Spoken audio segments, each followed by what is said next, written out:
We are now going to discuss another important statistic for linear regressions, and that is the correlation.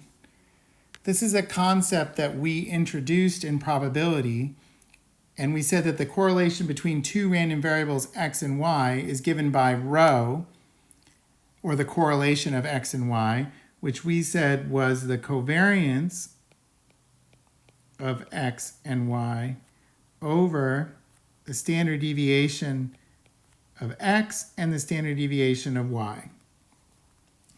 And you'll recall that we showed that this correlation is between -1 and 1. And what we're going to do is show that this gives us a good measure of the linear relationship between two random variables, x and y.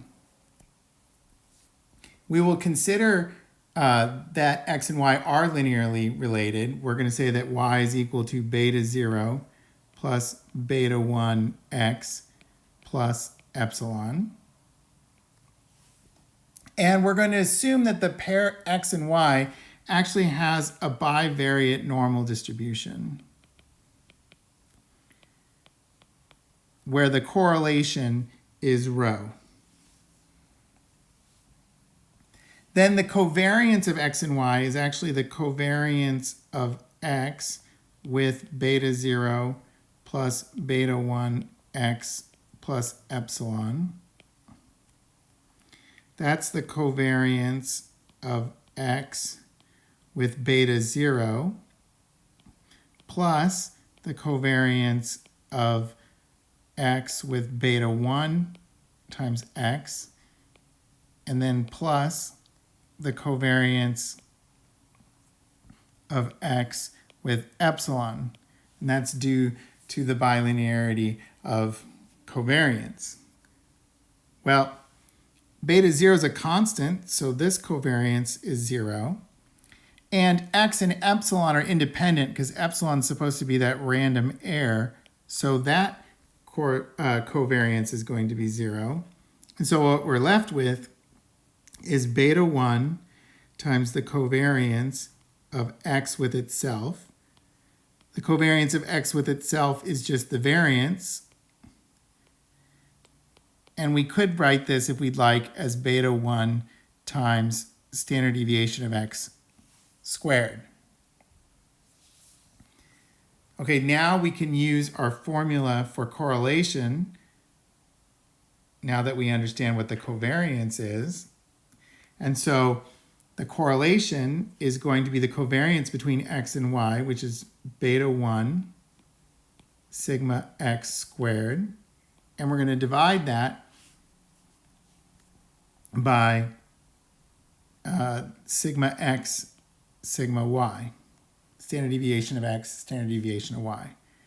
Okay, this simplifies down to beta 1 times sigma x over sigma y, which gives us a relationship between correlation and slope. In fact, if we'd like, we could also think of beta 1 as being correlation times sigma y over sigma x. Now, what we would like to do is estimate the correlation, because we won't be able to find the true correlation, but we can find an estimator for the correlation. That estimator we're going to use is going to be beta 1 hat times the standard deviation for x, the sample standard deviation for x, and the sample standard deviation for y. Where I've talked about this a little bit before, but the sample variance for x is actually s sub xx over n minus 1. And the sample variance for y is s sub yy over n minus 1. And if you go back and you look at the formulas for s sub xx and s sub yy, and then the formula for sample variance, then this makes sense. That means we can rewrite our estimator for correlation by plugging in for beta 1 hat. We can rewrite this as s sub xy over s sub xx, that's beta 1 hat, times Okay, so this will be the square root of s sub xx divided by n minus 1 divided by the square root of s sub yy divided by n minus 1. But of course, those n minus 1s are going to cancel. So what does that leave us with? That leaves us with s sub xy over the square root of s sub xx, because this is going to cancel with one of the square roots there, and then also the square root of syy. And so that will be our estimator for rho in terms of some of these statistics that we've already been using. Now let's have some get some facts about R. R is actually a biased estimator for rho. R is still comes from the maximum likelihood estimator or the method of moments estimator for rho. Both of those techniques will give you R, okay? And it's difficult to derive the exact distribution of R. So these are some drawbacks to R being our estimator for correlation. Let's now move on to talk about R squared, which is also called the coefficient of determination, and that will help us understand why correlation is an important measure of how strong a linear relationship between x and y is. So I want to note that R squared, using the formula that we just saw, is s sub xy squared over s sub xx, s sub yy. And I'm going to split that up into two fractions. Okay, the first one is going to be s sub xy over s sub xx. And the second is going to be s sub xy over s sub yy. Now, you'll notice that this first term is actually beta 1 hat. And we'll leave the second term alone. But we have a relationship that we've shown already, that the sum of the squares of the air is syy minus beta 1 hat s sub xy. And so we can solve for beta 1 hat s sub xy, and that gives us syy minus sum of the squares of the air. So what we're going to do is we're going to replace this beta 1 hat s sub xy with syy minus the sum of the squares of the air. And that, of course, is going to get divided by s sub yy. Okay, that becomes 1 minus the sum of the squares of the air divided by s sub yy. And this value of r squared, which we call the coefficient of determination,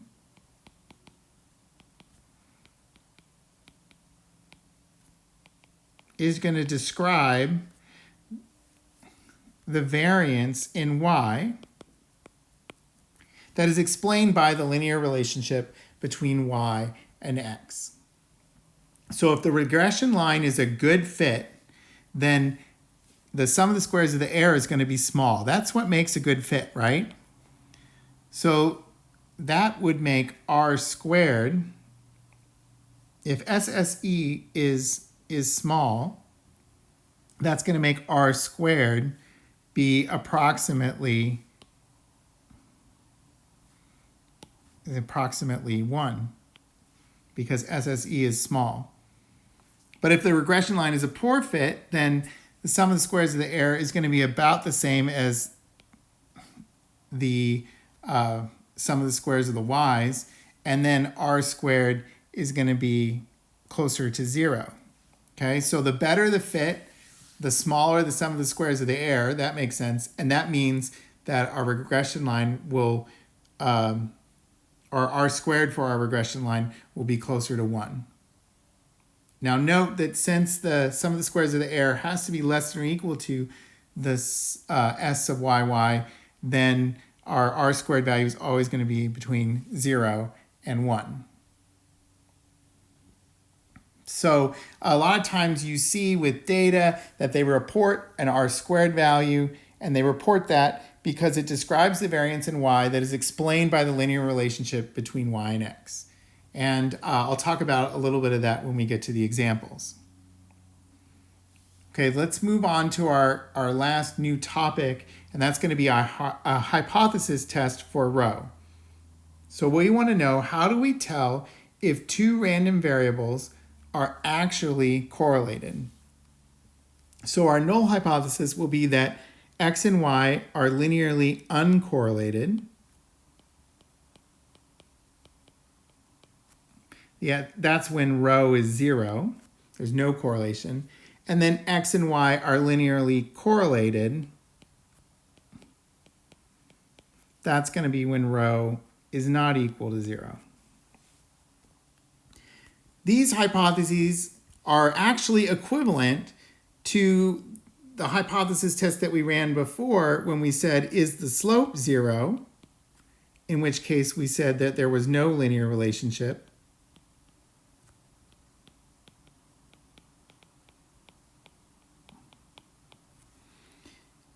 And the alternative is the slope not 0, in which case we said there was a linear relationship.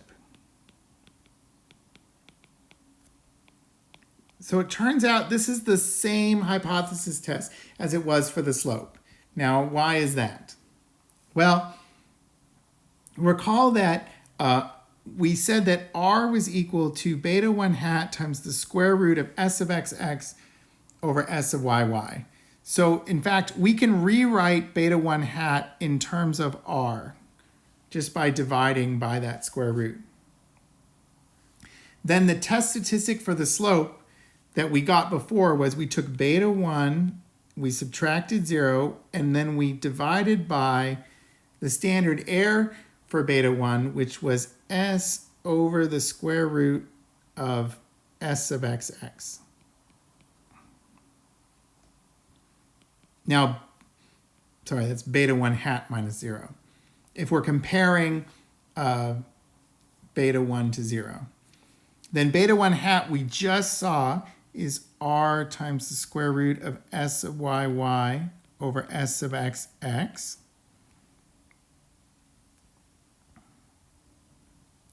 And then we're going to divide that by s. S we know is the square root of the sum of the squares of the error divided by n minus 2. And that has to be divided by the square root of s of xx. Now we can simplify. We can see that there's in the denominator of both the numerator and the denominator, there's a square root of s of xx, so those cancel. And so we can rewrite this as r times, I'm going to bring up the square root of n minus 2, divide that by the square root of the sum of the squares of the error divided by s of yy. So I'm going to bring the s of yy that was in the numerator down to the denominator of the denominator there. Okay, so that gives us r times the square root of n minus 2. But what is the denominator? Well, we can actually write this in terms of r if we go back and we look at this relationship between r squared and 1 minus s of, or se over s of yy. Okay, so we're going to solve for this term, add it to the other side, and then subtract r squared. And we get in the denominator a square root of 1 minus r squared. And like the hypothesis test, the degrees of freedom is given by n minus 2. So what we have is now a t-statistic that's completely in terms of R. And now what we're doing is we're testing whether the correlation is 0 or not using that test statistic. As usual, we're going to reject the null hypothesis if absolute value of t sub s is bigger than t sub alpha over 2. Now there's an important warning here. This test only works for the null hypothesis where rho is 0. It does not work for any sort of null hypothesis where we're comparing rho to another hypothesized value, rho sub 0. Okay, so this test only is used to decide whether x and y are uncorrelated or whether they're correlated.